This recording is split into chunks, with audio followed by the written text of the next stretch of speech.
All right, peeps, we're here. We have a quorum. We can All start. right. So, all Well, right. once you get into the So, yeah. So I'm recording this, by the way, for fancy YouTube. grounds, Yay, fancy grounds in YouTube. So, It's 20. why There don't we are. we I'm for going to roll a 20-sided just to show you I'm here. yeah. So I'm recording this for Fantasy Grounds in YouTube. Okay. So yeah, we'll get started. For your sake, Dickie, John and Jax, why don't you tell Dickie and the people who may watch what we're playing? Everyone, tell us what you're playing. Um, we'll go from there. I'm playing a gnomish goblin sticker, a hated foe of giants, 11th level, and a priest of Temora, favored. Woo! and Nice. let's see. I'm playing a bard for the first time. Solo, level 10, and a necromancer also for the first time. I never played a specialized mage in AD&D before, so I never played a necromancer ever in any paper. So, yeah, interesting. And they're all good guys, so I'll be trying to abstain from animating too many dead bodies. We'll see. Yeah, and what's that So bird you're a up friendly there? funeral director? Yeah, I'm the funeral director. And you got a bird following you? Oh yeah, and I've got a little raven familiar. All right, Dickie. Okay, Edgar Allan Poe. I'm playing a thief, an elf, and he's a con man. So we're going to make up some bizarre stories and try to swindle people out of their money. If that doesn't work, then we'll hit them over the head. If you can reach their head. Yeah, especially if they're 12 feet tall. Yeah, so we are embarking on Steading of the Hill Giants for the first time. I don't think any of us have ever been through it. John or Dickie, have you guys ever played this? No. Yeah, we played it once. I'm sure we did. I don't remember it at all. I don't think so. I mean, I never put it did. this way. Well, I'll confess to have read all three of the modules, so I mean I know it pretty good. But I know Andrew has put some changes in there, so I will not assume anything. Yeah, well, I don't know about that, but I don't remember it whatsoever. But it's a fun old Gygax module, so we should have a good time. All right, can we kill that name, whatever that is? Finally, it's really. I don't know if I kick him, it may go. No, you don't kick at him. You just whatever that character is, just disable it or whatever. With the guy flashing? Release. Dick, release that. See up there in the characters. It's just his name. Just right click it and just click. I just did. I just changed the owner. Yeah. Okay. Yeah, he's fine. I can die happy now. Okay. All right. So yeah. So we'll get into this. So we're doing this for 2E. We are figuring out this as we go along. So as a backdrop, I'm going to push out to you a map of Greyhawk, and I'm going to turn down this Sirenscape music just a hair.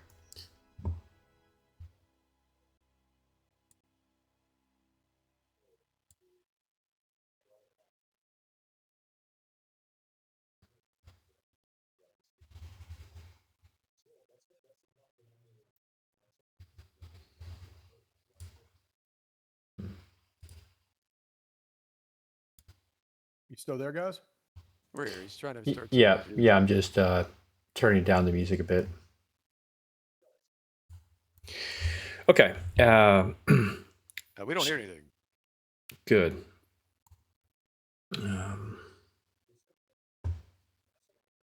So I just created a new map here. Let me push it out to you.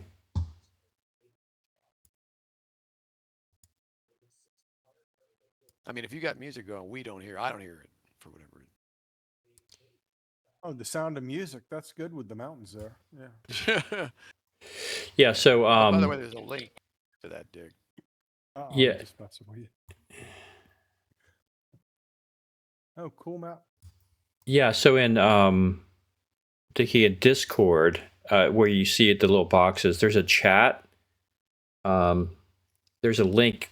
If you open that chat bubble, there's a link inside of it. That's for the sound effects and the music. Okay. I'm at Discord. It's the lower left.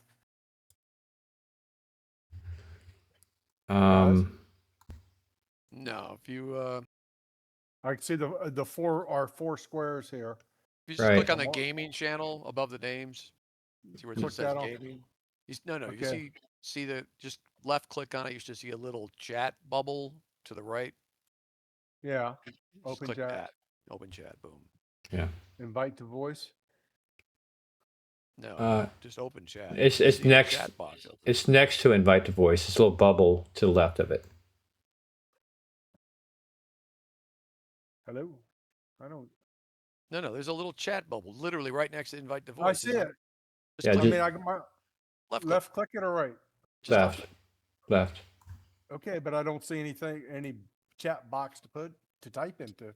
Oh, is it over Noth- here on the right? Yeah. What's the- Okay, you don't need to type Perhaps anything. I Just should. click. Just Just click that the link. link. Or you may not have history of the link. I'll push it back out to you. Yeah, you should have the full history. It's all right. I'll push it out.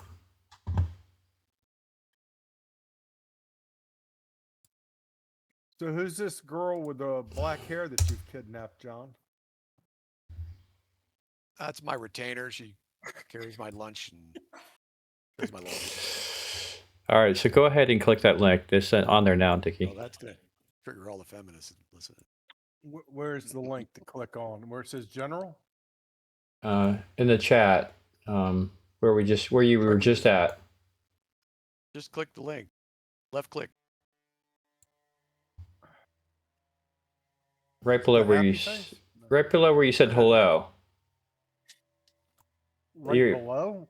It's Yeah, literally right there, like literally right where you're typing it. You can't possibly miss it. It's a blue link. Like That's a scare. Okay, there it is. Something's coming up. Yeah. Sirenscape. yeah, Click and to then- start. yeah, there you go. Sorry, but we're still training Dick to Yeah. play with. It's the all right. Now I'm gonna go back to the map. Yeah. All right, I hear the music. Good. Okay. Good. You got music. You'll have sound effects, and now you have. I think you can see the map. Can everyone see the map of Greyhawk? Yep. Yep. Keelland. Okay. Cool. All right. So here's where we're starting. You guys have known each other forever. You have adventured forever. You are somewhere between 10th and 11th levels. So clearly you've done many things together. You find yourselves at the moment in the kingdom of Keelland. You are in a place called, I believe it's Middleburg, where currently Argyle Fairfax is looking for a potential place to place his stronghold. He has gathered enough money to erect a stronghold. A few of you also have a stronghold, but you agreed between adventurers have agreed to accompany him into Keelan to find the right place, as you guys are experienced at these matters. And so it is where you find yourself in the Middleburg area with some of your kind of followers or servants helping you around where we start this adventure. Okay. Any questions? Sounds good. Terrific. Okay. So, as you are into like day 3 or 4 of looking at different land purchases of different land plots and dealing with officials and comparing and contrasting the other things, you're talking over these matters in the local watering hole over some food when one of your servants, Argyle, that's been helping you, comes in. He rushes over to your table, clearly in a good mood, with a big smile on his face. And he says, good sirs, forgive my intrusion, but I would beg to speak. And he sits there and waits for your permission, Argyle. Continue. And he drops Take to 20 one. minutes, then tell Torpedoes. Yeah, he drops to one knee and stands back up, and he says, I have just this hour received joyous news. My brother, unseen to my eyes for many years, is coming here to meet with me. Indeed, the messenger swears he is but a day's ride behind. I ask thee to grant me leave to receive and entertain him for a few days. He lingers. Leave is granted. Oh, thank you. He only lingers for a fortnight, upon which he must trace his journey to the west. And then he thanks you profusely, bows, and he rushes out. Of course, you think nothing of it. Okay, he's a good guy. His brother's coming to see him, and okay. So you go about your business, and you continue to do your land research and grant cost and all this. And it's much the same, 2 days, pleasant outing and time with your colleagues here. And 2 days later, you're almost at the exact same table in the exact same watering hole, thinking life is pretty good, when the NPC returns with a stranger. As you see the NPC return, not quite as happy as he was before, as you see these two approach, it's easy to see a family resemblance. The stranger has the same face and eyes, though older and harder looking. He seems more self-confident and commanding than the characters than your henchman. So this is what your henchman says to you. Sirs, I would like to introduce you to my brother. He has traveled greatly from the lands of Styric to our doors. I'm greatly pleased to present him to you and ask that you listen to what he has to say. At that, his brother steps forward and bows, and he says, Sirs, I have traveled these lands, not just to see my younger self, pleasurable though this may be, but also at the request of my father, the Viscount of Yavin, who in turn has been commanded by the Earl of Styric. By my father's word, I say the following. And at this, he closes his eyes and clearly is working up a memory of a pre-rehearsed speech. He says, I am the voice of Viscount Yavin. Through my chosen instrument, I speak to you. By hearing these words, you shall know that my son has found those with the strength to face the tale I tell. Evil times have befallen the lands of my liege, the Earl of Styric. Our homes, the land of a strong and free people, have lived for centuries in the shadow of a great western mountains. We have defended ourselves from those enemies that would come from the west. Our swords and our lances have been our strength, but now our strength is weak. Greater force than that which we can contend with descends upon us. Giants roam our homelands, driving us further from our western borders. Dark figures ride in the night. The wise among us feel plots unfolding beyond our understanding. We are in need of those such as yourselves. My son has chosen you to hear my words. I pray that he has chosen wisely. We plead for your aid. Tell my son you will hear our plea. Journey to Istavan in the earldom of Styric, that you may save us. The speech ends, and the brother opens his eyes and shakes his head. He says, I know not what has transpired here, but I act as my father bid me to do. Now by his command I must await your word. For one day I shall remain, and then I must again undertake my wanderings. And he waits expectantly if you have a word for him. Well, Malvera's Istavan good. Istavan is many days' ride from here. Giants you speak upon. Yes, good kind sir. It's a 4-day journey from hence. From hence, and we 4 to 6 depending on the ride. But yes, giants, ill tidings indeed. We've always had them, but now, well, as I understand. It's gotten worse. Well, Fable Wouldn't Bean you- should be happy about this. Wouldn't you need an army to take on giants, not just a few adventurers?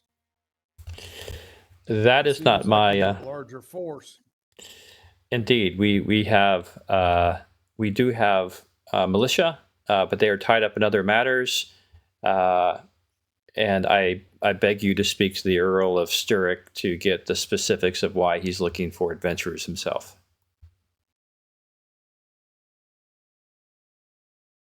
Not to mention, I mean, even men at arms wouldn't hold up to a bunch of giants.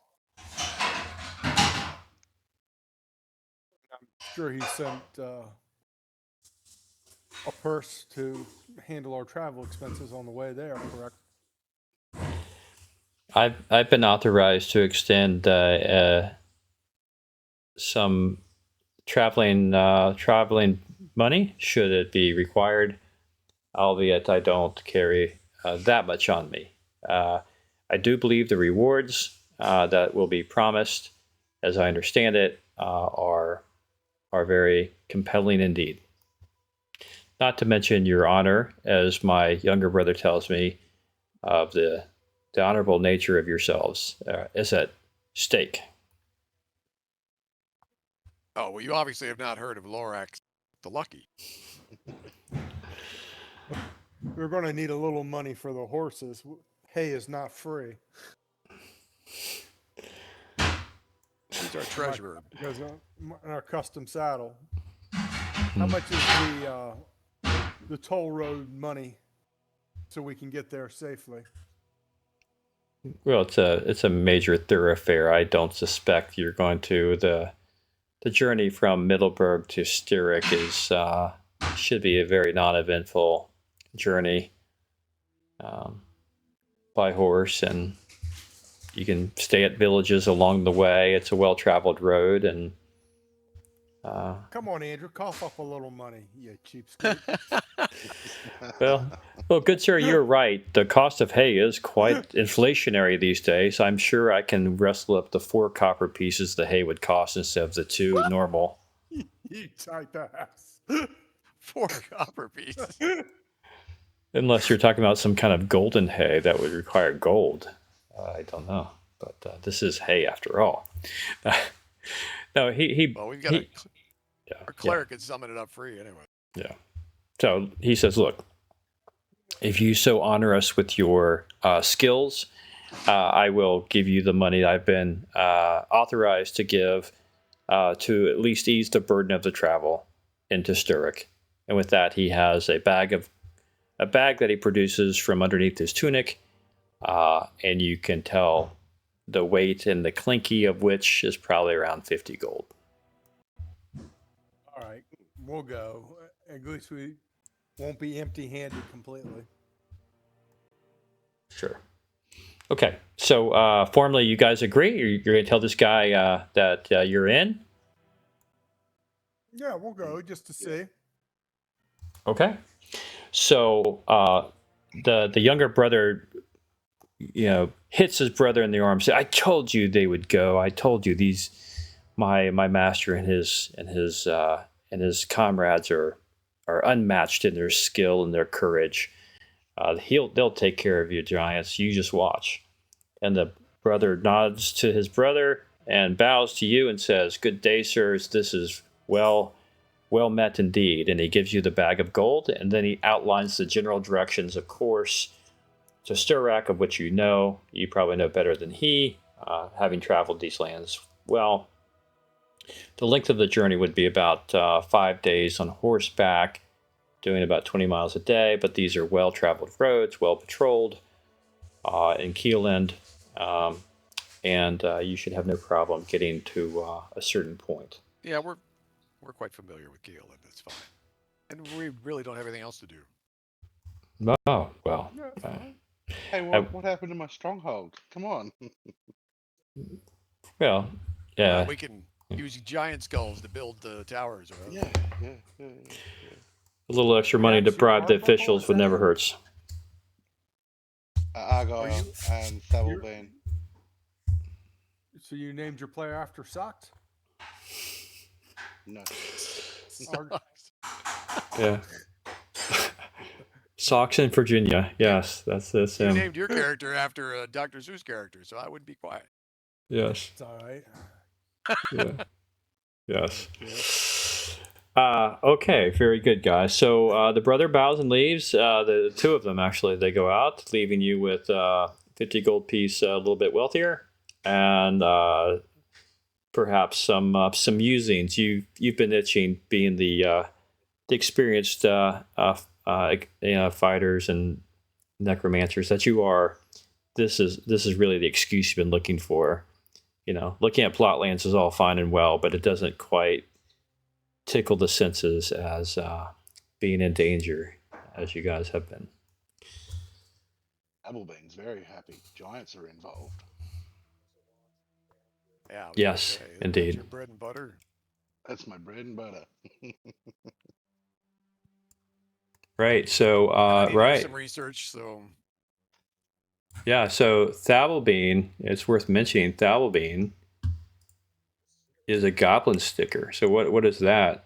What is that? They get a Jax? hated foe.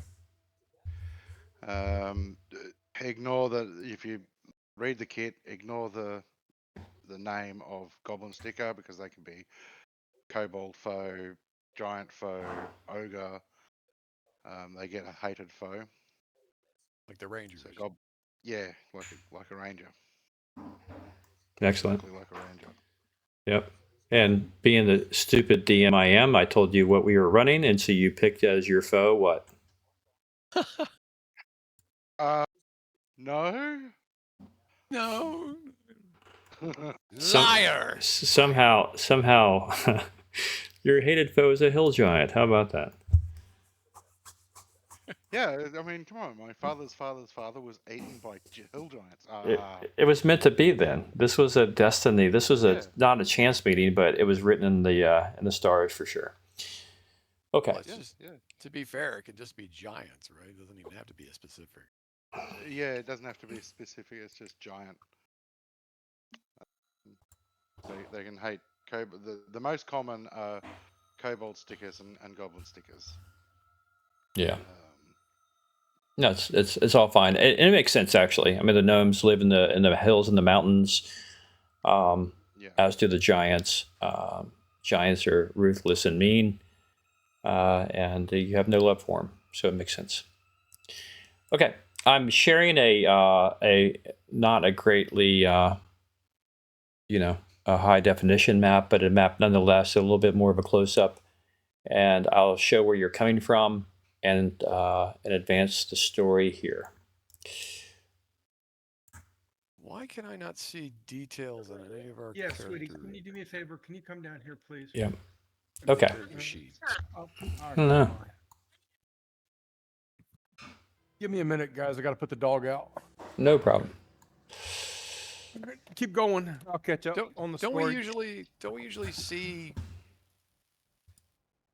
which sheet was it where you could see other people's like basic stats? For some reason, I'm not seeing anything like that. Party sheet. There's a tab missing from party sheet. Yeah, there's a tab missing. That's what it is. Well, we're on a It's new inventory campaign.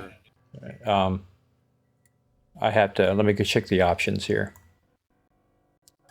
It's not. Yeah, it's not a priority. I'm just pointing out that.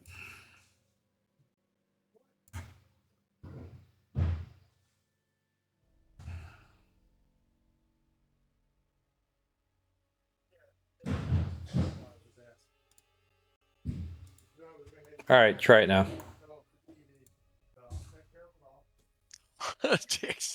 His mic's so freaking hot. I can't even hear what he's saying. How?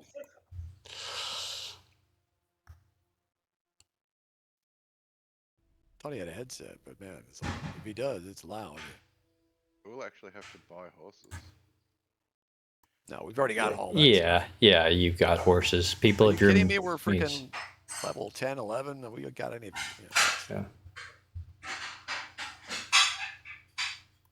Right. Heck, So, can you see the Stay party right sheet around now? here. Can you confirm the party sheet is working? Let's see.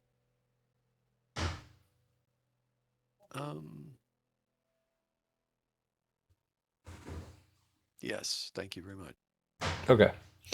Yeah, and like I said, we some of the things we're used to in our prior games may not be in play just yet. Just bring them to my attention. You know, with a new campaign, you have to reconfigure the way you want it to be. Okay, so on the map for Styric, you've traveled to 40.7 feet. Clearly, it's about a 4-day ride, but it is uneventful. I will say on the way to the Yavin River, okay, which is that red line, blue line, red line. So that you see the red line that goes north, and then cuts east. That's the territory between Styric and Keeland. But it flows around as normal, as typical. These borders flow around. They kind of abide by natural phenomena. In this case, it travels along the river, the Yavin River. So much of that red is not just the border; it's also the river, which you are making your way to, that you have to cross in order to go to Istavin. Okay, and as you're on the way, again, uneventful, nothing to remark upon. It's a pleasant journey. It is springtime after all. You find yourselves passing by people, and as conversation unveils, you find that you are hearing people coming from the west to the east. You're hearing about dark rumors about Styric, and that Styric, as you know, is a noble land ruled by the Earl. Kcard is his name, Earl Kcard, and is a vassal state of Keeland. But in recent months, a darkness has fallen over the land, as you've heard, as tribes of giants and non-humans have moved down from the mountains into the area, wreaking havoc in their wake. Fell creatures are said to roam the lands after dark, and those folk who do not live in the fortified city of Estevan, the capital, keep their shutters and doors barred at night. There's not much more to tell than that, other than that's what people hear. Well, it sounds like plenty of action to come, so good. Indeed, you guys are definitely traveling into a hot spot here.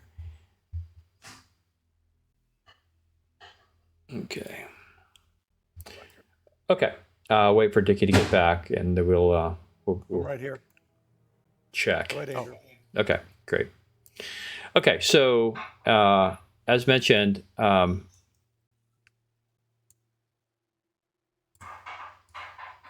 right here is a ferry in the river crossing, and as you approach the river and the crossing of it, you find that it is about I would say 4 in the afternoon or so. And let me describe to you what you see. I'm putting this in the chat as well. So your party crosses the last of the low hillocks, and you see spread before you the wide, muddy flow of the Yavin River, the longest river in this part of the world. The normally rich banks are crowded with a city of dirty tents and hastily built shelters, as if an entire city has decided to go adventuring. A similar collection of muddy colors dots the far shore. Between the shores is a steady line of rafts and small craft hauling people from the far side of the river to the near side.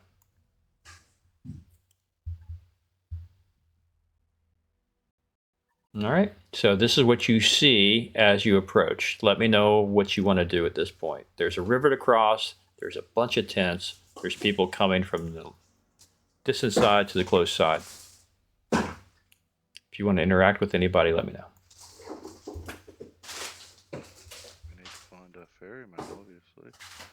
Well, everybody's heading east. Nobody's heading back west. Are we going to get one that wants to do it? And one that can transport horses. Yeah, We may have to make 2 trips. no, glance shows that they're ferrymen. You know, the merchants never fail to take advantage of a great crisis to make money, right? And so you have the case here. There are plenty of ferrymen who are making making trips. Some of the ferries and the rafts are large enough to where it could carry several horses, of course, in parties. I'm sure somebody would like to make 2 gold pieces today. Okay.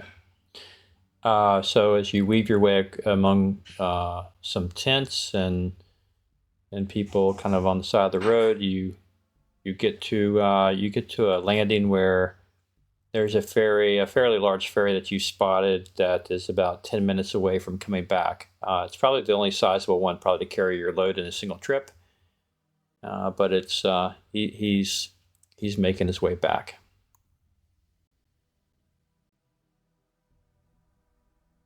Well, who has the best charisma in the party? Bard, probably. Is that you, John? She's one of my Who's playing? characters. Yeah. Yeah, I'm playing the Bard and the Necromancer. So what do we need her for? To talk to somebody? Well, yeah, get the best price on the cruise ship. Make sure we get cocktails. Reaction adjustment. Yeah. So as you guys are conferring how to work lucky schemes here, you hear kind of a shout, "Make way! Make way!" and the sound of horses are approaching. And from around the corner where you cannot see the tents, there is a black horse with a rider upon it approaching you. And he stops in front of you. And he is bearing a shield with the image of a black lion on red, which you know to be the symbol of the royal house of Keeland. And the rider asks you, he looks at you, and he says, "Unless my eyes deceive me, I see adventurers." I assume that to be the case, and he doesn't wait for an answer, and he unveils a scroll, and he begins to read it. He says, "To all who hear this proclamation, who are good and strong fighters, mighty and knowledgeable wizards, proverbially wise sages and clerics, masterly thieves who use their abilities in the service of goodness and justice," which rules you out, Lucky, "heed the words of his peerless majesty, Kimbertos Scotti, King of Keeland, Lord of Grandmarch, Plar of Starrick, Protector of the South. Through this humble spokesman, the land of Sturrock has been placed in dire danger that exceeds the abilities of ordinary levies and mercenary troops to contain. Foul witcheries and great malign magics have conspired to destroy this noble state. It is, therefore, my wish, and thus my will, that all such goodly men and women and those of demi-human standing hie with all due haste to Istvan to aid in the repelling of this great danger. Those who choose to come to the aid of this land in its time of need shall be rewarded with the treasure of the creatures they defeat, without tax or surcharge by the crown. Those, unfortunate, who choose to abandon this land at the time of its need, or to flee, or even aid the forces of darkness, will be cursed in the eyes of the kingdom and held as traitors. By my hand, my wish, my will, and with the stamp of the signet ring that is the seal of my power, Kimberlos Scotti, King of Keelan, Lord of Grandmarch, Player of Sturrock, and Protector of the South." With that, he rolls up a scroll and he rides on, searching for other would-be adventurers. Okay. Sounds more serious than my Necromancer. Yes, he's all business, this guy. And so once again, this is the second time you've been told to go to Istvan. And it looks like... We're on our way there, right? Yeah, you are.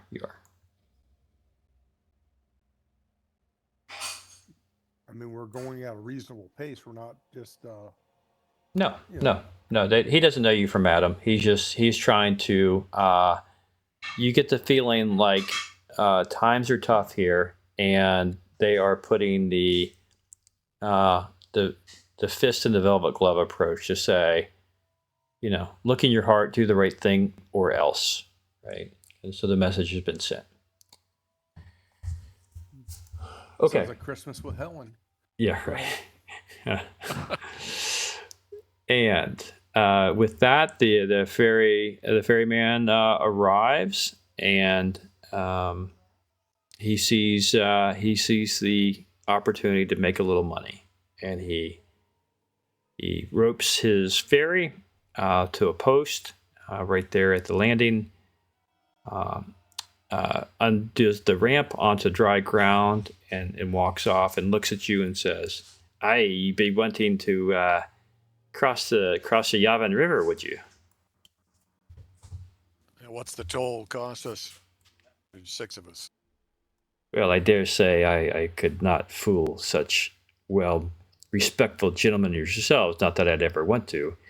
I would say 1 gold apiece shall do well for my services. All right, Malverin pays him out of his handful of gold he's got. Very good, masters. If you will distribute your horse's weight evenly across the bow here, 2 in front, 2 in the middle, and 2 in back, we should have no problem getting across. Just be a minute. Excellent. With that, he disappears. By the way, yeah. Go ahead.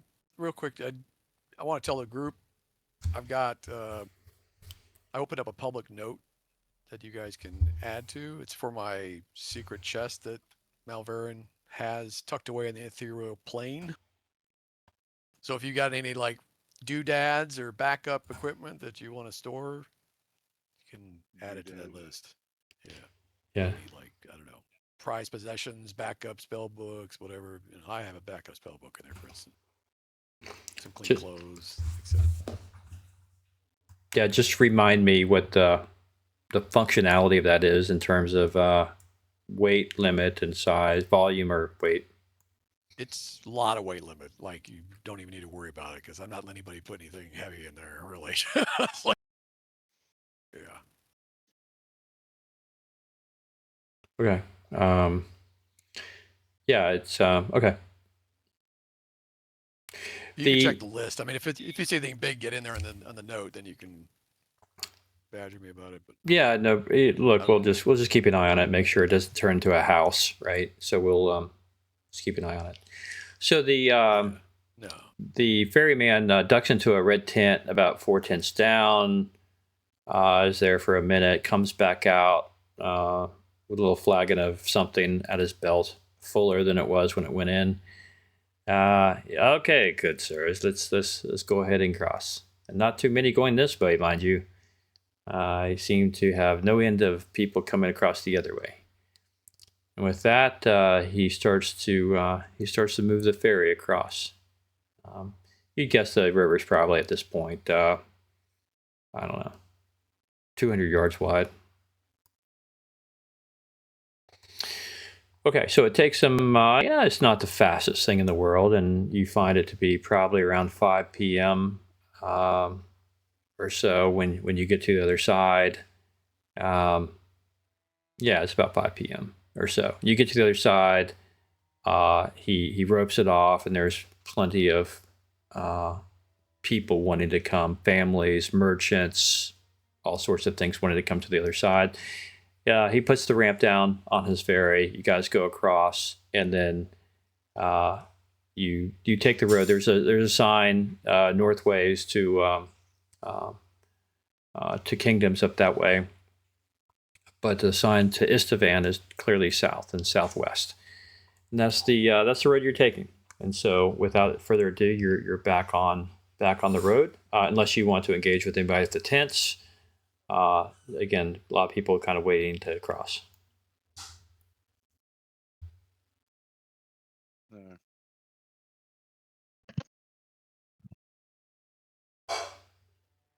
Nobody It's is. mostly just merchants that are waiting to cross. Merchants and families. Yeah, family. Yeah, just people who would live in the city and towns. Have no armored guard or anything amongst them. No, you don't see anybody with. You don't see a bunch of to try and keep it. guards. Yeah.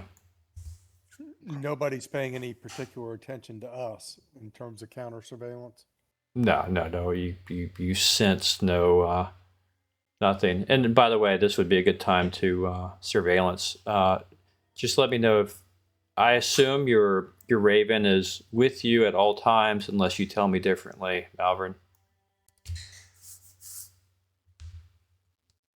You got a pet bird, John? The wizard's familiar, guys. What is No, you I never was- have you never heard of a familiar in this game? It's a raven. Okay. See, I it's probably circling around At you. least it's not a cat, so yeah, Yeah. that's a good job. Yeah, circle or whatever around you. You give it worms or whatever, and back and forth it goes. But it's basically in your general area the whole time, unless you tell me differently. No, the raven is on my shoulder, unless I tell you differently. I mean, that's pretty much where he's going to be most of the time. He's been safer. Well, you've trained him Wouldn't he be not safe not in the air, John? yeah. But he does like he likes the bard too, so he might hop over under her. It's all the same, pretty much. And when he One or needs to the other, take a depending on bird, the need. when he needs to take a bird dookie, it's probably not on your shoulder. I'm taking it. Yeah, I'll send him over to give you something to think about here in a little while. The jacks. All right. Okay. So you make your way down the southwest road, right? Which is you got a few sparse people kind of traveling towards the river, and the mountains. As you travel, you can't help but see mountains arise in the distance to the south and also to the west. The sun takes this opportunity to duck behind the mountains, and darkness begins to fall as you near a village, near a small little town called Johann's End, and that is on the map there, right where the square is. So Johann's End, right there, and it's about nightfall. You. Let me get to it. Yeah. So, in the distance, in the small town, you see a very comfortable place to spend the evening. There's a kind of a gaudy, large dwelling, brightly lit, with some people outside. Clearly, it's an inn that not everyone has abandoned this town. There is an inn in here, and it seems to be pretty inviting. As you are still maybe several hours, if not half a day from Istvan. So, yeah, bear with me, my math, not to scale always the map. The DM holds the right to adjudicate distances, right? So anyhow, it's about 7, it's about 7 p.m. when you roll into Johann's Inn. You can travel, but you guys are old enough and wise enough and rich enough to not have to sleep on the ground or travel late at night when you don't have to. And so here's an end here, and I can describe it to you. It is a bright and gaudy place. Outside in the shade of an old elm, as you approach, a group of rough-looking men drink and bowl. Several ne'er-do-wells lounge on the benches scattered about the yard. And there are places, hitch posts for your horses and whatnot, and up to you if you want to stop and go in. Well, how tired are we? Advisable. You've been riding, most of the day. We should Up at to least you. stop and have a meal, I would imagine. Probably not safe to travel at night. Lock up the horses. Tell can. them put your bird on top of the inn where you can watch the horses for us, and that'll keep them out of the way. Well, I mean, I'm thinking our group probably isn't that afraid of the dark. We got 4 different members that can all with infravision. No, but I'm saying we're going into the inn, right? Yeah, I'm just pointing out the fact that I don't think we need to worry about darkness very much with this group. But yeah, let's refill our canteens and all that good stuff and rest. Okay. All right. Okay, so you get off your horses all 6 of you guys. They're a pretty large group, but it's a large place. You have no problem, you know, putting your horses, the reins and whatnot, attached to the hitching post. Do you, to Lorax's point, Lucky's point, do you want to put your bird, the raven, up on the roof to keep watch, or he's going inside with you? No, he's coming inside with me. Okay. All Okay. right. So you leave the horse. Let me explain to everybody. If the bird dies, I minimum lose a Constitution point permanently off my character, and I could die. So this is like, a familiar is a dangerous thing. I got to protect him and then keep my eyes on him as much as he can keep. Yeah, it's one of those service animals that you have to have. I understand. Yeah, but trust me, I could make it so that he would be very, very difficult to kill. But I don't want to, like, do too much. Do you, I know do you Andrew. think the bird's going to fall? Do you think the bird's going to fall off the roof of the inn? Literally, all it takes is for a predator to kill it, and he could kill your mage. I have to do a system shock roll. Yeah, put him on top of the inn. Big deal. Little kid with a bow might get lucky with a 20. I'm standing next to the cool guy with the raven on his shoulder. Okay. Go on, wingman. That's why there's a picture of your mage with a raven on his shoulder right there. All right. I am. It's scary. All right, I Bird. wanted a pseudo dragon, but All right, Charlie Parker, Birdman. All right, man. Let's. All right, so you guys go inside. You go inside, and you find no problem finding a table. However, when you do go in, the room kind of quiets and takes a unusual look at you. Clearly some strangers here, and then goes back to doing what they're doing. As you're sitting down, you see the inn is lively and gay. A sassy serving wench. A sassy serving wench. This is definitely 70s loveliness here, early 80s, right?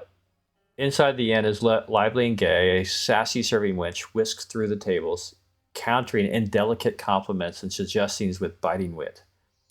A game of bones is played at one table with furious zeal. The innkeeper has just finished tapping another barrel of ale when the characters enter. As I mentioned, the common room quiets for a second as the crowd surveys the new arrivals, then falls back into its noisy habits. You find a table without any trouble. Looking about the room, you see a typical collection of villagers with a few apparent hard cases here and there. Still, things don't seem unusual, especially considering that an honest working day has just ended. As you're getting settled, a young waiter comes over to you and asks what you would have. And he takes your order without having to get into the menu here. So he takes your order, you find something to whet your thirst, and he'll bring back a thing of water for you to refill your canteens. And while you're waiting on that to be brought to your table, a small scene erupts at an adjacent table. A rough-looking fellow, none too handsome, and a bit done in for the drink, is getting too forward with the serving wench. She makes it clear with a slap across his face that she wants nothing to do with him, but he only gets meaner and more demanding. This is not obviously the way a gentleman should treat a lady, and no one in the place is doing anything about it. All the other customers make pained efforts not to notice what is happening. This is what you see as you're waiting for your drinks. Well, Malverin is not the one to make a spectacle, so this is definitely the realm of one of the other characters. All right, Andrew, on my skills here, you have ventriloquism, but I would hasten to say I should have more than a 7% chance of pulling it off, because these were some of the skills and you didn't figure out exactly what they were going to be. Yeah, it's you have a skill of ventriloquism. You're what, 11th level, 10th level. So yeah, let me check that up for you. Let me bring it up. Lorax. Because if it's only 7%, I'm not going to do it. No, I will. It's a fair point. I'll raise all of your skills.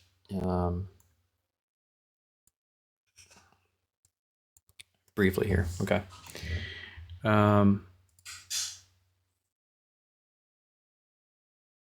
Miscellaneous. I'll do it under miscellaneous.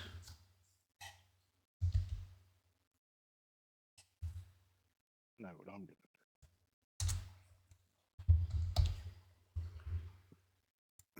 Have the one memorized. Yep.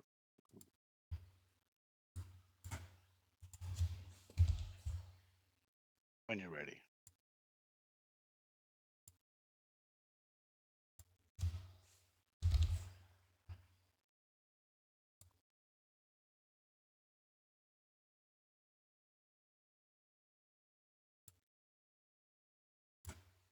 Just making adjustments here.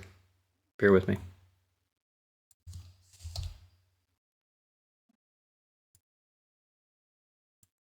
It's under skills.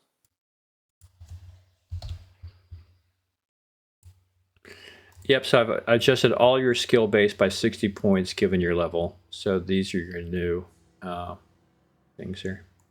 Okay. I'm going to ventriloquize a statement and try to make it sound like it's coming from probably a guy about the same size as this guy. If there is one in the room, the next biggest one. Yeah, If I he's would. within a couple feet. I would. Yeah, that's fine. I mean, Let's not see. some, midget, but somebody that looks like a farm guy that can handle himself a little bit. Right, and I think Not the guy who's being a jerk. I am. I just realized that no one is running Daynor because it's not fair for John to run 3 things here. 4 You run things. it Yeah, I'll run them as an NPC. Yeah. as needed, I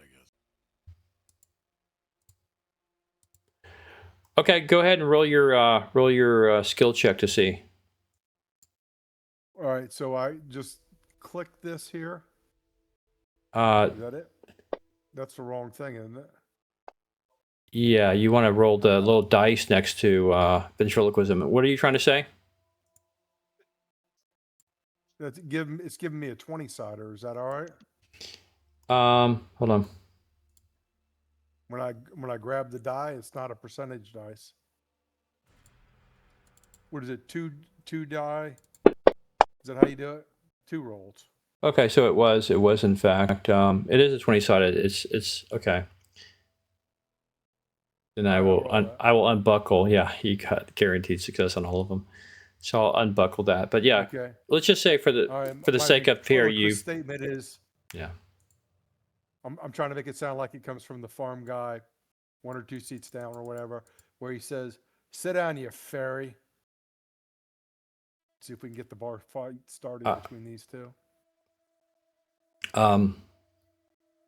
Okay, so it's you successfully throw your voice over to there to the other side of the room, I guess. A little 2 tables adjacent over to a guy who's sitting there with a buddy who is staring into his beard, not wanting to cause trouble.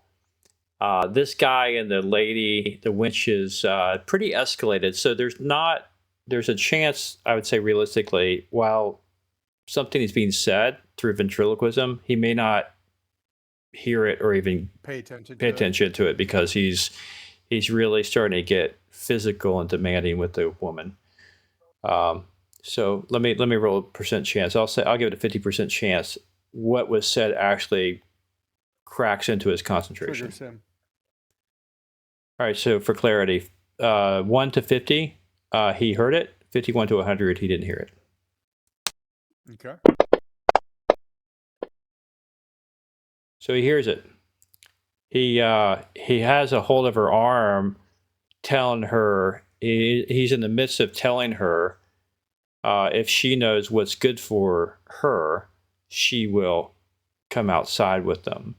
And that's when, in his somewhat addled, drunk brain, he hears, the fairy comment. In which case he throws her backwards and she stumbles.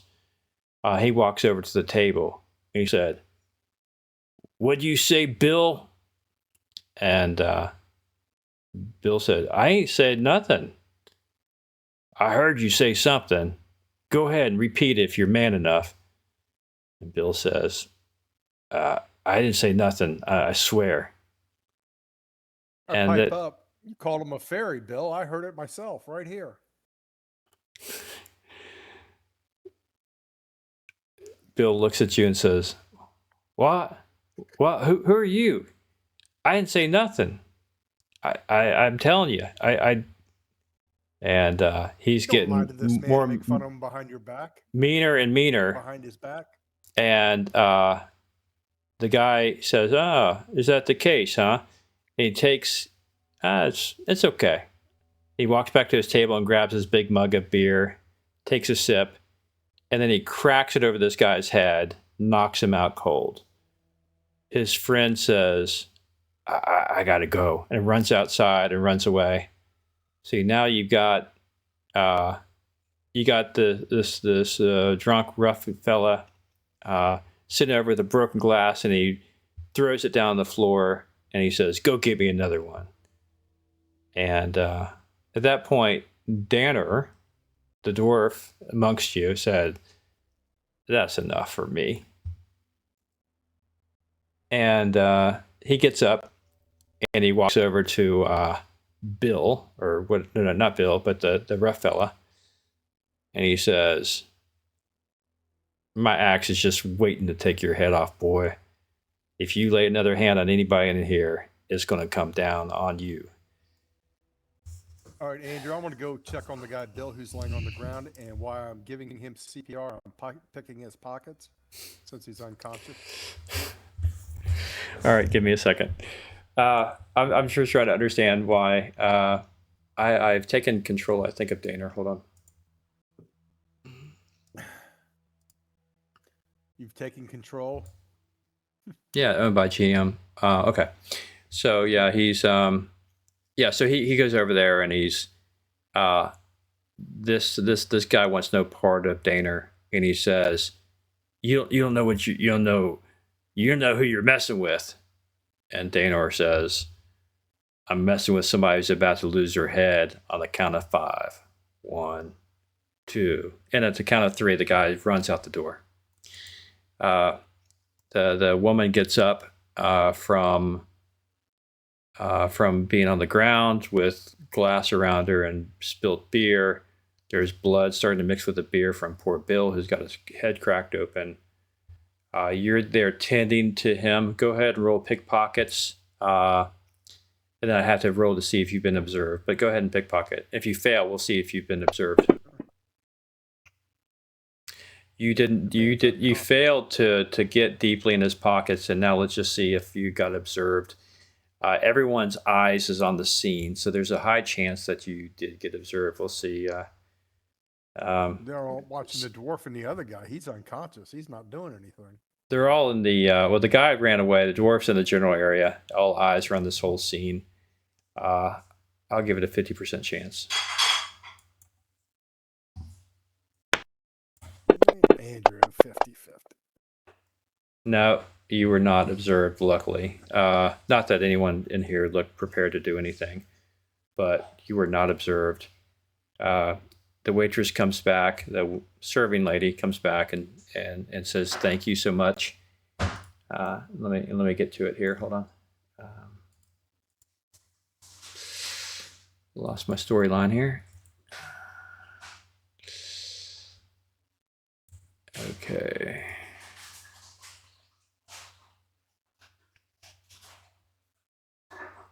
All right.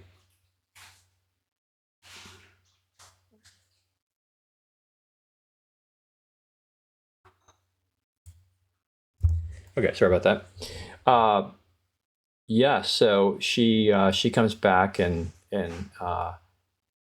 brings you a round of drinks, which finally gets to the table and says, "This round is on me, good sirs. Though I fear your kindness will be poorly repaid."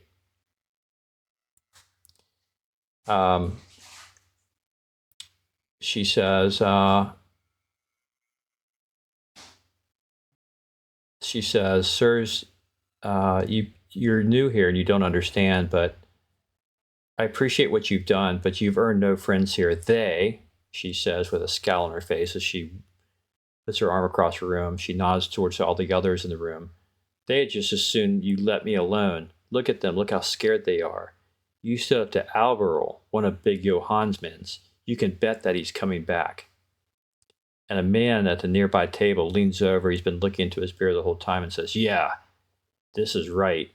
You meddling strangers, you've more than likely doomed us all. When Big Johann and his men hear what happened, they'll come for his revenge, and they'll take us all. They'll take us all out. By now you Big can Johann. Big Johann. How big is Big Johann? By now you can hear voices of bitterness and discontent throughout the inn. Everyone starts to agree on this point. Melvera can't help but start to chuckle a little bit. Danar comes back to the table, sits down, and starts to drink his drink. Yeah, so apparently the serving wench says Big Johann is a bully in his gang that come around here and take what they want. And Alberol, he's part of that gang. So, yeah, there's no question he'll be back.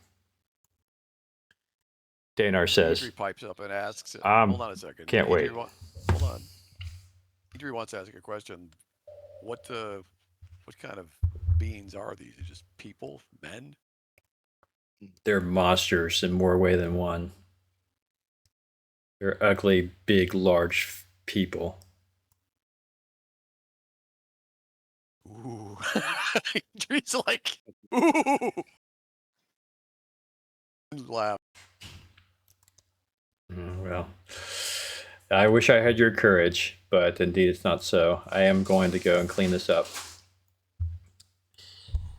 And you're left with a bunch of disgruntled people in the inn talking underneath their breaths. Some of them are getting their coats and leaving the inn. And pretty soon, within about 30 minutes, they've all Well, hold on. scattered. Well, hold on. Let me give us a chance to react to this. I mean, what do you think, fellas? Shouldn't we put out an invitation to these guys to come visit us? I want to know whether they're locally operated. Do they live in the town, or are their dens are outside the town? Well, I say just invite them to the tavern. Tell them the new sheriff's in town. I mean, it's like, what are we doing here? We're an adventure group. What are we being afraid of? A few freaking bandits? What is this? Yeah, I'd say preferring not to damage the tavern. Or so, like, let's take the fight outside, damage the streets. let them burn make the down first their move. den.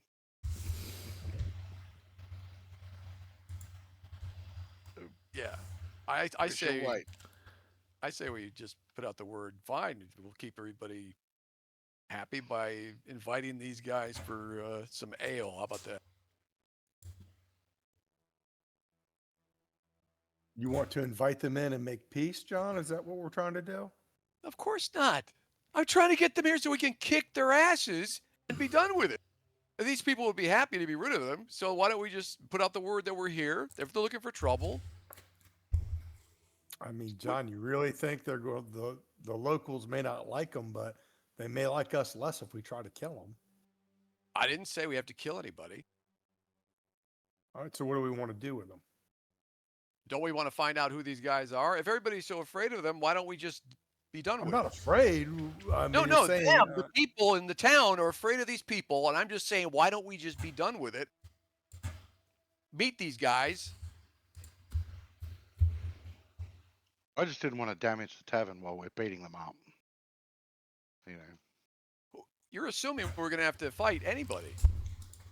What kind of adventuring group are we if we can't just deal with a few ruffians without having to like break the whole tavern? If these guys have any brains whatsoever, and one look at us, they should be like, they should think twice. But we'll see. I'm just saying. Yeah, I'm sure they're going to think twice when they see a guy with a bird on his shoulder. All right, let's go. Whatever John says. And nothing more intimidating than that. I mean, to be fair, the necromancer's pretty intimidating looking. So, I mean, all of us are intimidating looking. We're all 10th level plus. Let's just be real here. We're not exactly like Boy Scouts. So these guys, I'm just saying, we should have a presence. There should be a little bit of a aura about us. So if these guys are such bad guys, fine. I say we should invite them, like I say, literally invite them to have something to drink and have a discussion and see what happens. I think it would be an interesting role-playing opportunity. Go ahead and do that. And I'm going to start a rumor with the waitress, Andrew. Okay, hold on. Give me a moment. I mean, I don't want the whole town being upset with us. I say really just like be done with it.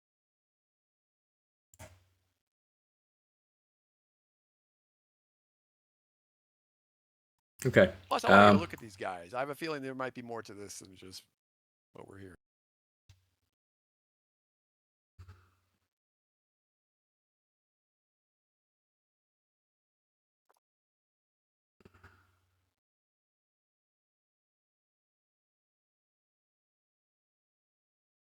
Okay. All right. Okay, so you guys are talking this over. The waitress is in the back. The innkeeper kind of looking out the window a bit. The waitress, you call her over. Lucky, what is it you want to tell her?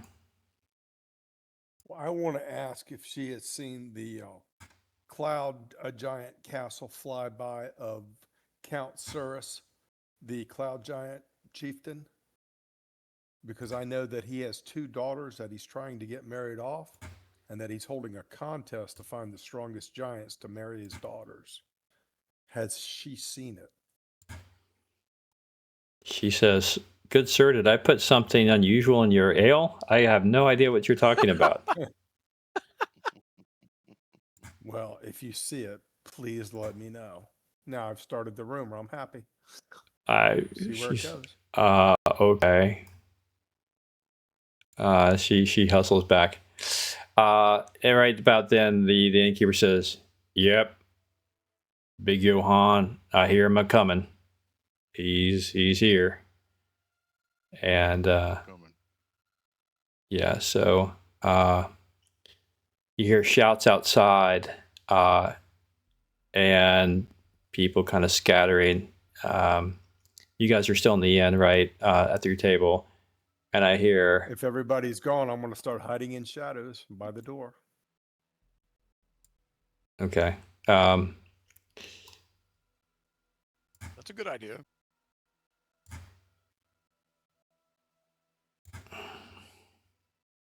I think Adriel will start to play her pan flutes and like kind of just make some music while we're relaxing. That ought to. You've got a flute and a bird. Wow, John, you're decked out tonight. The bard obviously has an instrument. Yeah, Malvarian looks at his raven. What do we call the elf again? He's a weird one. Yeah, he can speak about 100 common words, so I'm gonna make use of that. Yeah, use okay. the bird on me. Okay, go ahead. Yep, you asked for it. He's a did. weird one.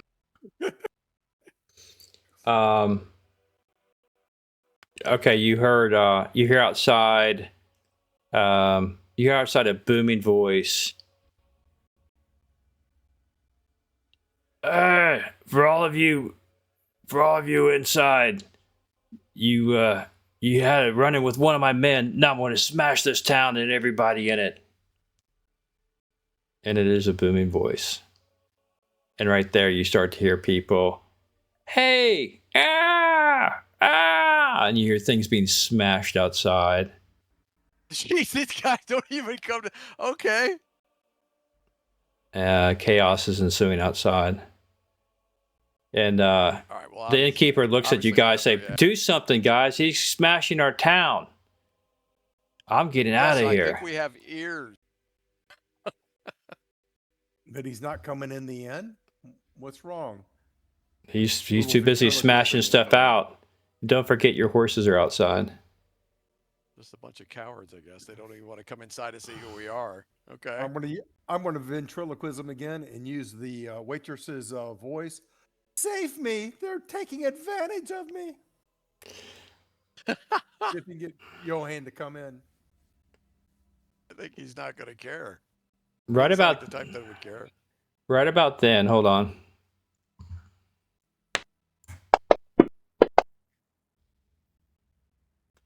Right about then, a massive boulder, not so massive, but certainly about 3 feet wide, crashes through one of the walls into the side of the common room where you're sitting.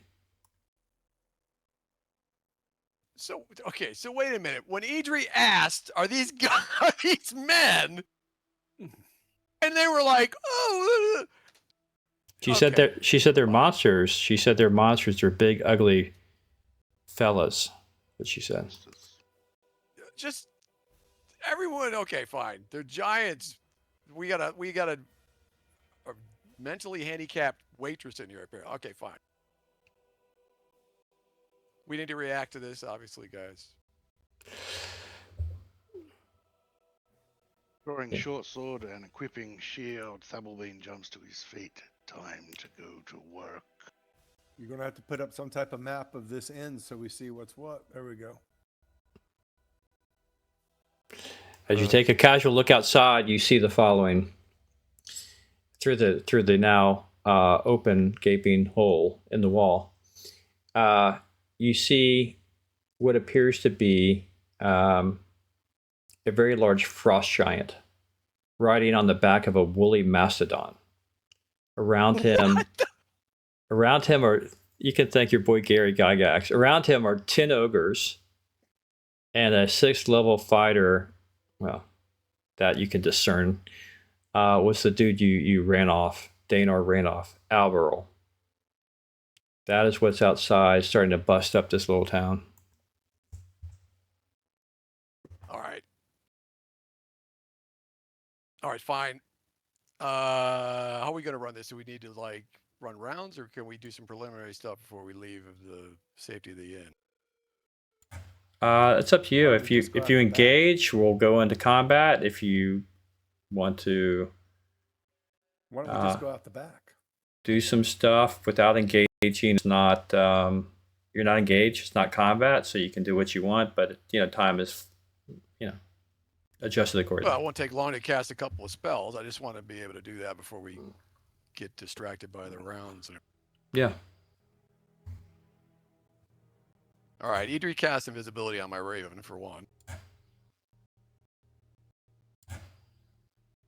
Do they appear to be trying to surround the place? No, they're beating up some things. They're starting to club some people that are some of the people outside that were trying to run away. They're just creating havoc. Right. Some of them are starting to march towards the end, though. All right. Well, they're not. Hold on. We have a couple rounds of our own inside to prepare, and then we're heading out. I imagine, guys. Right. So, what do you guys? Anybody need to do anything before we go into combat? Thabelbean's starting to foam at the mouth because he can smell giants. All right. Let me mark off Idri's invisibility spell.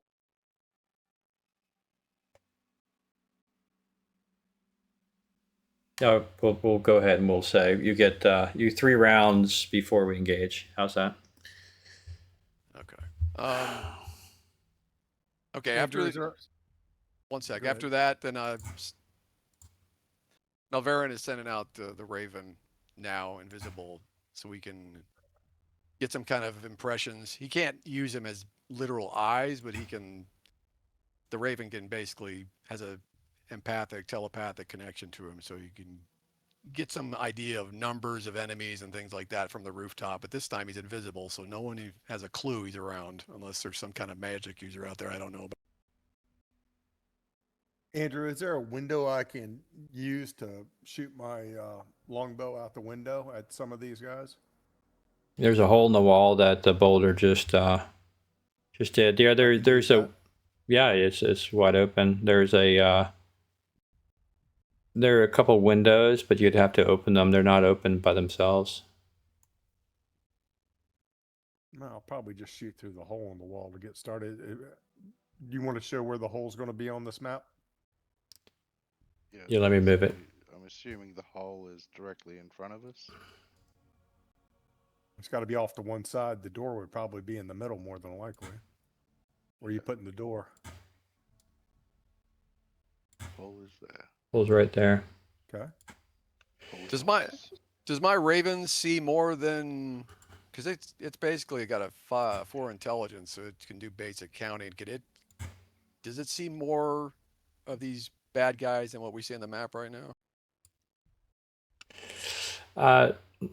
Let's I'm talk gonna about move the. over there and Yeah, let's talk. We're gonna have to cross this bridge about the Raven and Empath here. So, my reading of this spell is that he can give you basic responses. Like you can't see through his eyes, but he can give you danger, like some general emotive feelings. But he can't. He's got a 4 intelligences, which But is it's high, not- which is very intelligent. That's like the highest animal intelligence you can get. I get it, but Think of a really, really smart dog.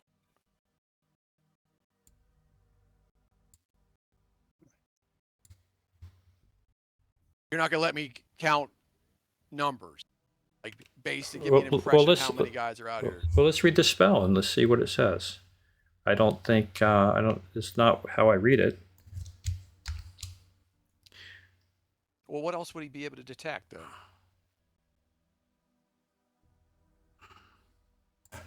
I'm going to post it here so we all can read it.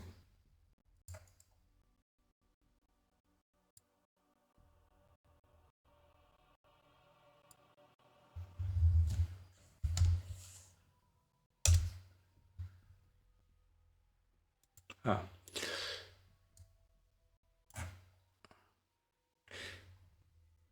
Yeah.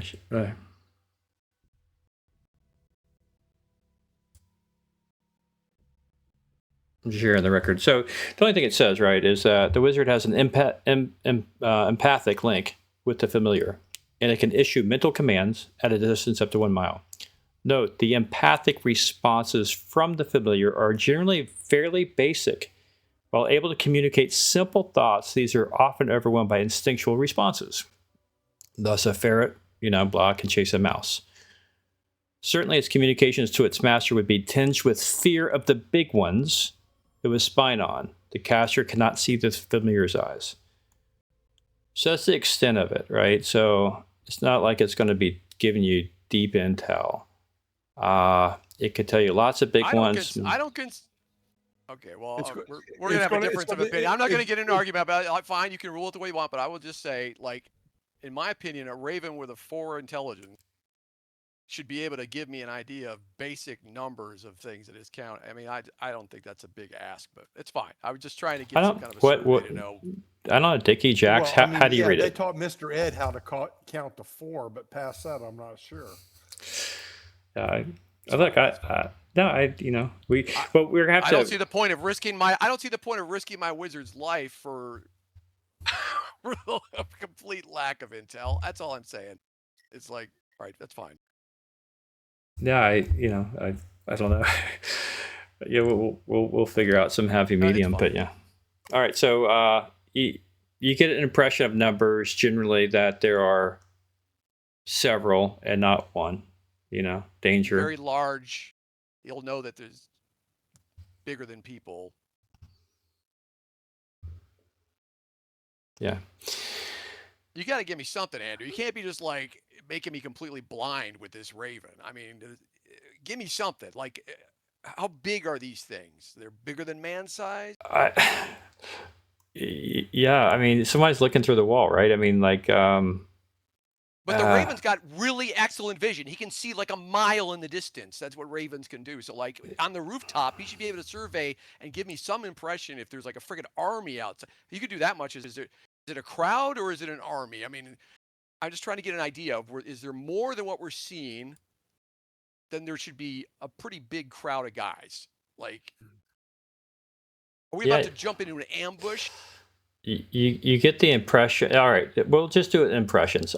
Obviously, you're not talking bird. He's not doing calculus for you, right? He's not going to be breaking things. He can literally understand. He can understand. Look, several common words. I'm making my decision. So he's not right. He's not going to be, reading War and Peace to you. What he's going to do is he's going to give you general impressions that are directional. That's the best he can do.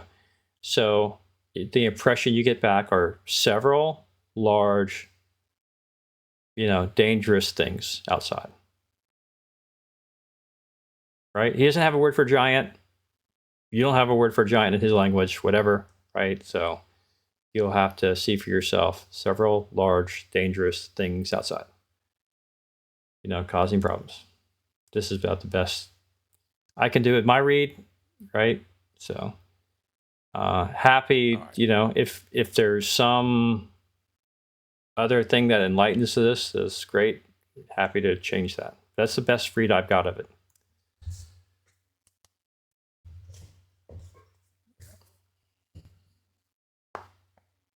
Okay. Let's fight from the door and the window, and the hole in the wall. I'm over that the hole in the wall is a circle, and then if things go bad and they come in, let's try to go out the back door. I'm assuming the door is the square. Yeah, door square. Some windows.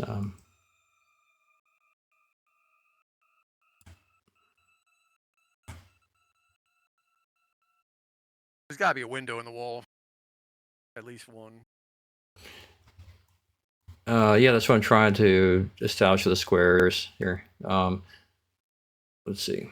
So the circle is where the boulder came through. The center square is where the door is. I'm trying to. The other square is a window. Yeah. I'm not sure. I'll change the window to cones here.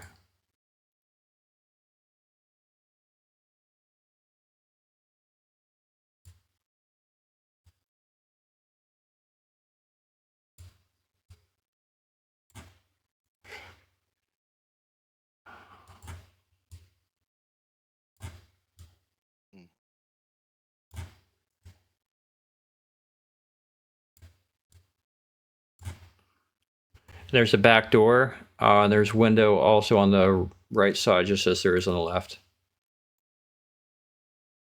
We'll just say there's a common room. There's a kitchen behind.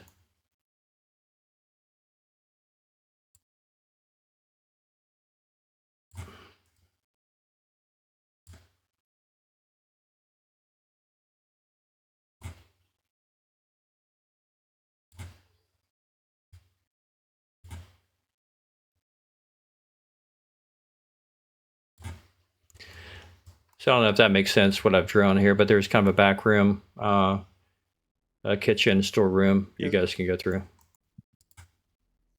Go out the back if you want. If you go over to the window, again, you still have a couple of rounds, like one round's passed. If you want to go look out the window and see what's going on, I'm sure you can see obstructed, but not. Lorix, you've just reached the hole, and so you can glance outside. So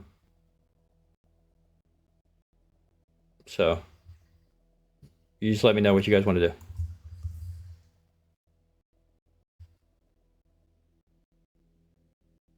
Well, John, I'm by the window, and I'm going to start shooting arrows in a second. That's about all I can do. Do you want to look? I mean, I don't want to get. Are you looking outside? Did they give an intel report to the people inside? To, what? I mean, I can see these two guys here, right, by the circle. I'm sure you could. Yeah, you could see probably most of the scene, if not, maybe it's all the stuff off to the far left.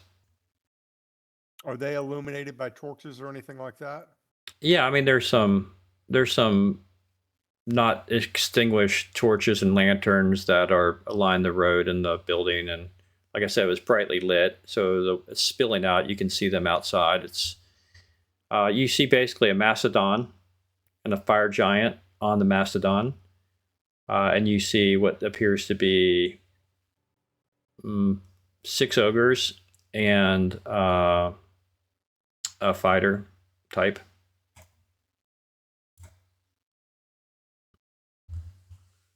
When you say fighter type, do you mean human-sized fighter type or? Yeah, like human fighter type. Yeah.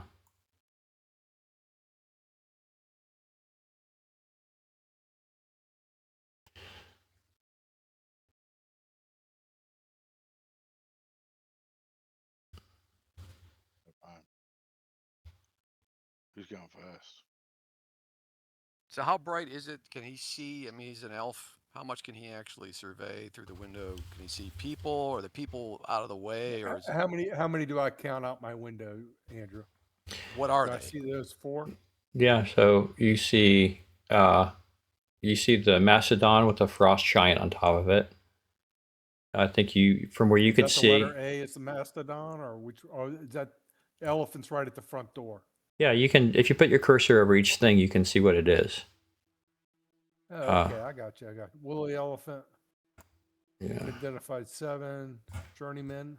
Yeah, that identifies the That- frost giant. I don't know why I tried These to are just identify it. civilians in the crowd, then, right? Okay. Ogre Are, 1. are there civilians, or is it just monsters in the exterior at the moment? Unidentified. I would assume people would be running. Yeah, the people have run away basically. They've run away clearly from this situation. A couple people unluckily got clubbed who weren't that fast, or maybe thinking they could talk their way out of something. All right. Malverin says to Lorax, Lorax, get their attention. Yell at them. Get that giant's attention. And Malverin starts to walk over to the closest window. Why does this feel like He the starts to play. Alamo? I need to play the Alamo theme song here. Oh, it's going to be better than the Alamo in a second here. Trust me.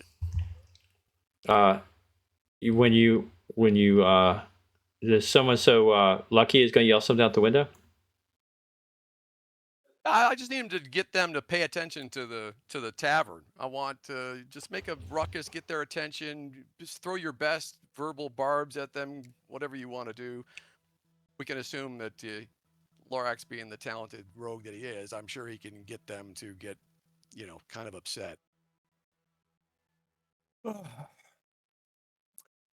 How come your girlfriend has such long teeth? Perfect. Alvaro hears that, said, I told you, Johan. Told you, Big Johan, they were too stupid to leave. They're still in there. They're still in there, Johan. And Idri starts to do some barbs of her own, being a talented bard. She starts singing a song that'll get their ire up also. So All right. basically, the goal is to get them to focus on us and not on the citizens in the town. And just Which one is Johan? Because I mean, we know what he looks like. So which number is he? Over you, 1. you just put your cursor over it. I've identified everybody at this point. He's the frost giant. That was the frost giant, the one we were. No, Johan is the guy that was in the tavern earlier, I think. Yeah, which one is Johan in the tavern? No one's in the tavern yet. Cursor over it. You don't have him tagged. I don't see him. He's identified for everybody at this point. Yeah, he's the he's A. That's Johan, unidentified. No. If A is him, then oh wait, it's him. No. A was the fighter that was in the Now tavern. they're all identified. That guy was Johan not. is the frost giant. Oh, Johan is the frost giant. Okay. Yeah. The frost giant and Johan, that's the one that was grabbing the waitress. No, the guy with the A was grabbing. He was a male. He was a human. He was grabbing the waitress. Albert. Yeah. Albert's his name. Yeah. He's and part. Johan is the frost giant. That's right, Big Johan. He's the frost giant. And at that point, Big Johan whistles. Hey boys, back into everyone into the inn. We're going to have us a little fun. Oh no, you're not. All right, Malverin starts to cast. Yep. All right, so let's go ahead and get into. Let's all roll initiatives at this point. All right. If they're actually going to come in, then I want to hide in shadows and try to get a backstab by the door. If I can do that when they say that. Am I right to assume that these squares are 5 by 5? Yeah, that's fine. Of course, he takes up more space. That's just a mammoth. The token size is not great on that. I'll have to change that. Okay. I just need to know general.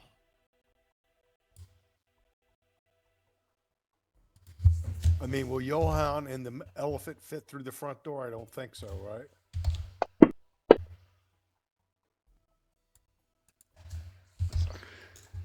Yeah, Johan's not coming in. What do you want us to roll for initiative? Yeah, roll for initiative. Well, I'm saying a 6-side or 10-side, or what are we rolling? 10-sider, yeah. All you have to do is click the initiative on your Actually, yeah.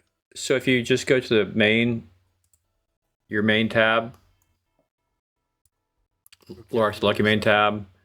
There's I and IT. There's I and IT. Just double click that. I see Kit. Where?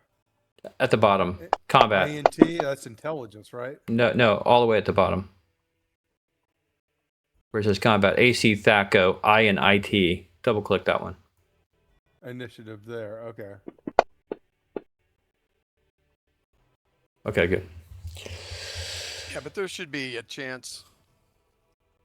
I don't want to give them the chance to be like turning around and rush us. That's why I wanted a precast. So Yeah, no. So I said you had 3 rounds, right? You used one round each where you did invisibility. So and sent I the mean, Raven out, and then the I'll second get. round, Dick Yeah. is yelling at him. Yeah, I mean, but other characters can be doing stuff. So if you needed to cast some spells, do it now. Whatever. Oh, cool. Well, I will cast Insect Plague. You have 2 free rounds to have done whatever. Or just if you didn't do it, just go ahead and do it now. All right, so let's think about this for a second. So, And I have to adjust all the initiatives for the ogres. By the way, it's not weapon adjusted.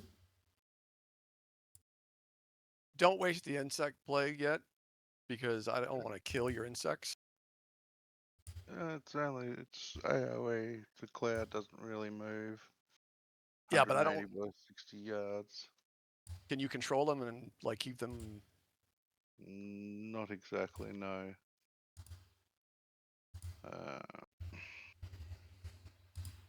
No. John, do you have polymorph? No, I've got cloud kill. I'm about to cast on these stupid ogres. Oh, okay. Well, that's a much better one. I was gonna say the only thing we're gonna have to worry about here in a minute is probably the frost giant and maybe its mastodon. No, I might not be able to kill all of them at once, but I'm gonna get quite a few of them. Like I the was gonna ogres might turn and Let's run with see. the insect plague.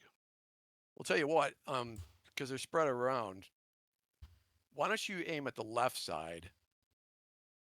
Because the insects can travel. Hit that ogre 6, maybe. And then I'll hit this bunch over here to the right side. Kind of centered on,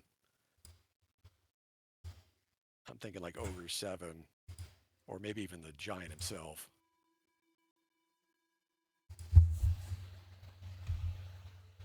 So these are 5 by 5 squares. Yeah. Let me look at this real quick.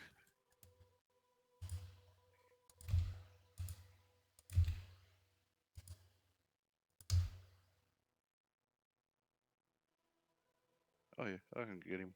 It's got a range of 120. But Andrew, can it'll you? also encompass right up to the frost giant because it's 180 by 60 yards. Feet, sorry.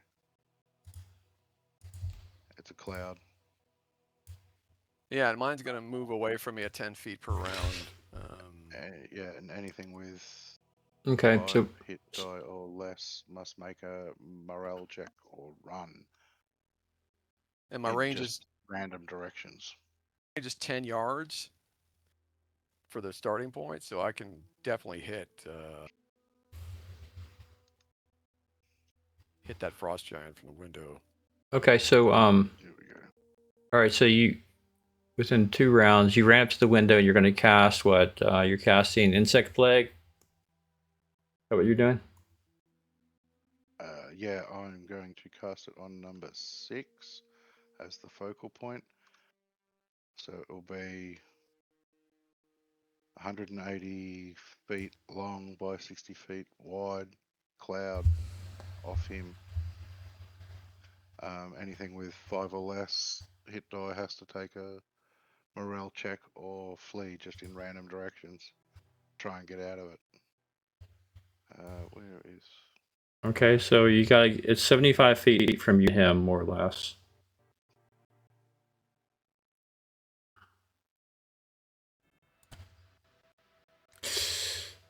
Record. Yeah, it's I've got a range of 120 on the spell.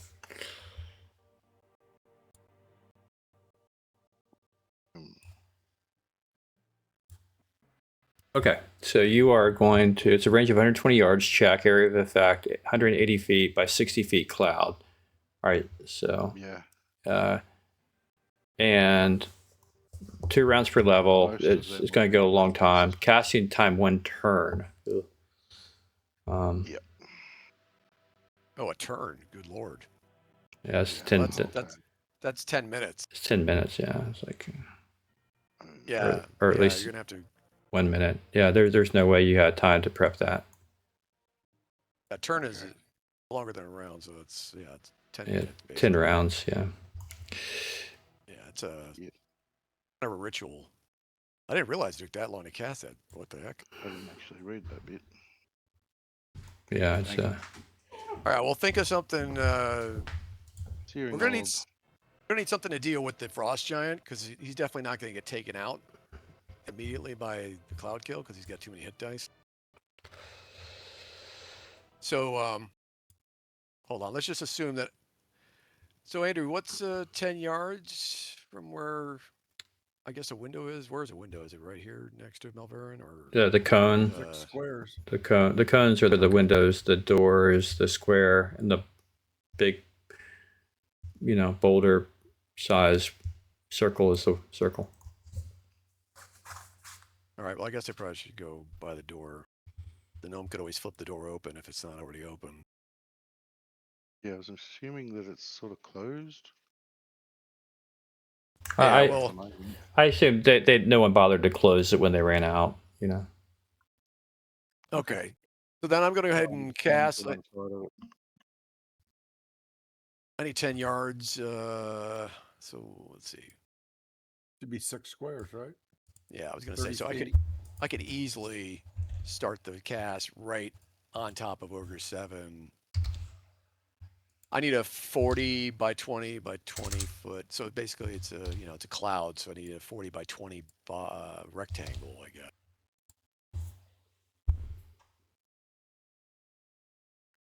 Or square, I guess it's a square, isn't it? It's like 40. What is this cloud kill you're doing? 20 high and 20 deep. Yeah, cloud kill.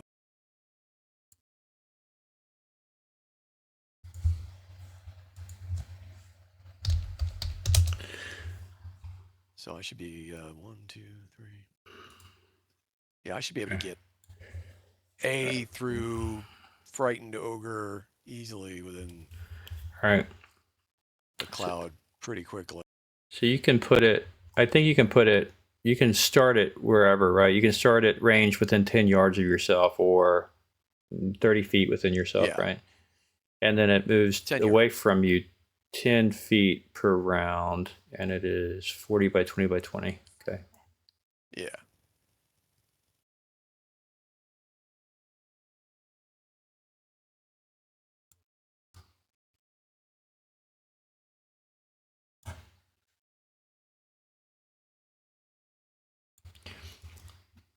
All right. It's got to be bigger than that, right? That's the 20. That's like the depth. You think of it, that's how deep it is, but then it's twice that wide. So it's 2 of these wide. Yeah, that's about right. You can't make a bigger square than that, I guess. I can make it 40 foot, but then it's not truly 40 feet, right? It's 40 feet in one direction, but not. So.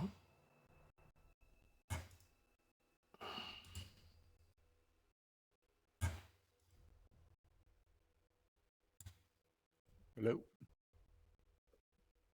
Did your sound cut out? It was. I don't think so. Oh, what happened? Hello? Yeah, I'm Can't here. hear the square go. I'm here. Can you hear me? I hear him. No, the walls of the inn went away. Yeah. Oh, yeah, hold on. I removed all pointers by accident. So much for our cover. It's a tenuous thing at best. All right, let me hold on.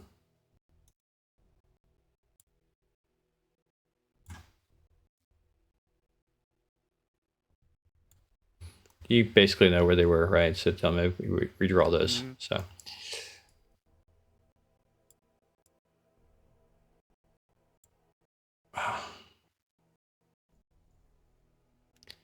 Bastard, just I had 40 and it dropped to 35.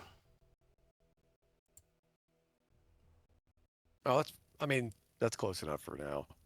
Just assume I cast it like, to the right side there where it's centered. Get as many of them in. Right, but it's half that deep, so just be aware. Yeah, but that's fine, but it should be wider as it's moving. It's gonna catch all these guys pretty fast. It moves 10 Yeah. per round. 10 feet per round. So you just tell me which way you want it to go. Of course. Northwest, I guess, is what we're looking at. Want it to go this way? So You wanted it's to go gonna this way? Yeah, and then of course, across as many of them. I wanted to move across them, so. Yeah, I mean. I don't know. What am I looking at? Is it like north is diagonal from the end? It's like straight north. Is it or like standard Yeah, map? Like yeah. north is the top. Yeah, northwest. Ordinal directions here, north and west.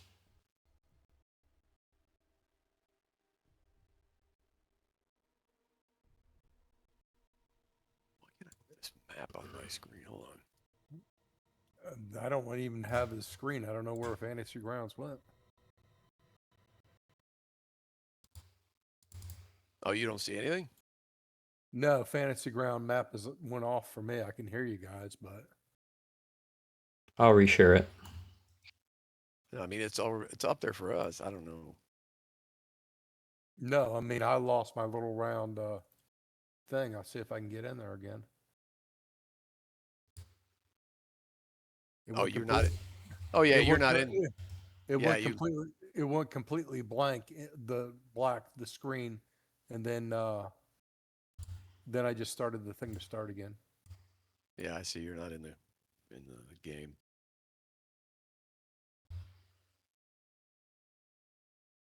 Well, we may have to I mean, it's 9:06. Andrew might have to get out of here soon anyway. Unfortunately. Yeah, I was trying to get to at least the first salvo here, but yeah, it's about time. I might have to hop. So it's not a bad All right, place. We'll just a good spot to save it. We'll just start off with the battle next week. Yeah, and then you could always add, whatever you need to the map in the meantime if you wanted to, I guess. And we don't have to fight these guys to the death. We can just wound 2 or 3 of them to where they're bleeding, run out the back door, and hide, and let the ranger track them down when they're wounded. Yeah, you just have to somehow grab your horses unless you abandon them. So, but you got stuff on them, so. Well, I mean, unless these are super, super kinds of ogres I never heard of, most of them are going to die, almost instantly.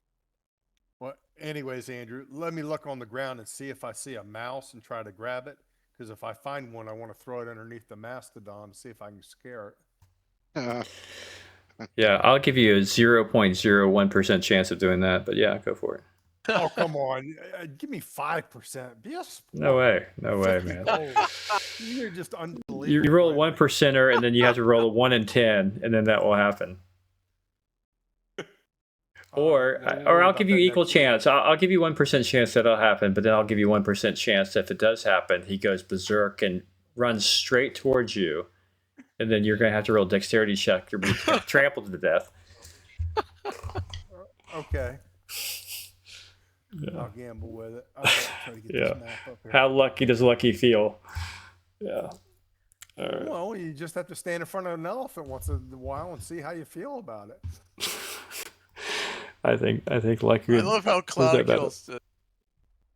Cloudkill says holding one's breath has no effect on lethality. You can see these ogres trying to hold their breath.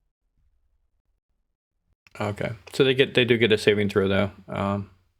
Well, it says none. Hold on. So, well, it depends. No, Hit dice. no. It depends on the hit dice.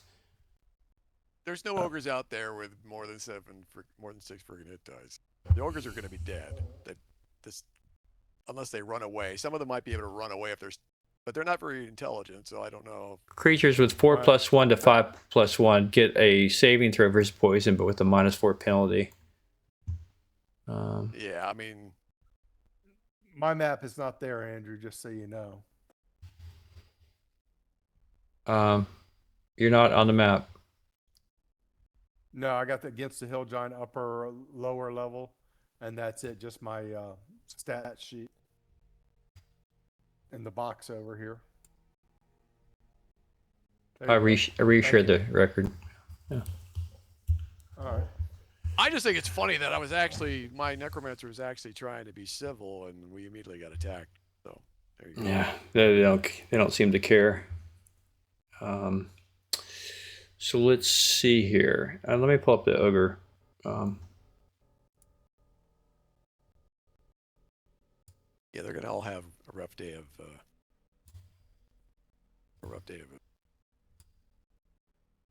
The giant, on the other hand, and his mount, they will not die instantly by any means. They'll take some damage. Yeah, so all these guys are going to have a modified saving throw, minus with a penalty. All the ogres are going to.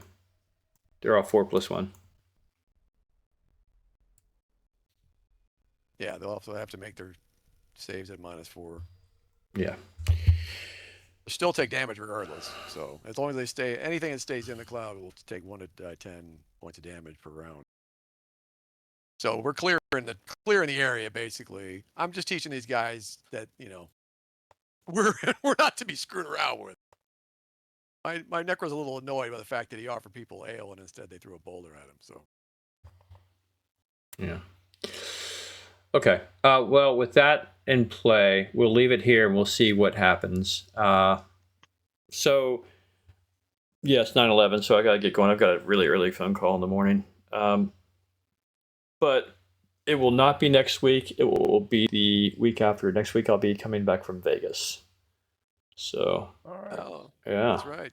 He's gonna go play games in Vegas. Yeah, board games. Be Dice Tower careful on West. the plane, man.